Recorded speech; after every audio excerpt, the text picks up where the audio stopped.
Have I not commanded you? Be strong and courageous. Do not be afraid, do not be discouraged, for the Lord your God will be with you wherever you go. These words appear on countless coffee mugs and cross-stitched pillows as a source of gentle comfort. However, the original setting of this text reveals a much heavier military directive. God delivered this command on a specific, staggering morning, the day immediately following the death of Moses.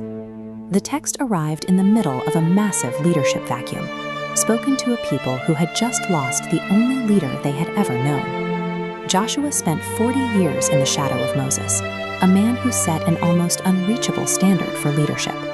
Moses was the man who faced down the Egyptian empire, initiated the plagues, and led an entire nation through a 4-decade wilderness trek. Joshua was the deputy, the man in the background. Now he was the one expected to stand at the front. This diagram shows the literal weight of his new position. This is one single, unproven leader suddenly responsible for the survival of 2 million people.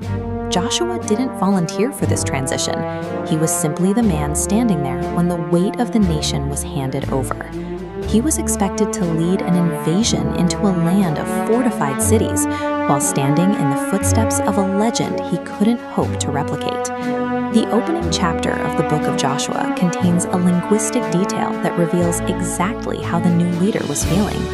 In the first 4 verses, God repeats the command to be strong and courageous 3 separate times in rapid succession. This frequency is unusual for a divine directive. The text hammers the same point over and over within a few sentences. Instructions are generally repeated for those who are struggling to grasp them, or for those who are physically shaking under the pressure. The need for a 3-fold command suggests a leader who is currently in a state of deep, visible terror.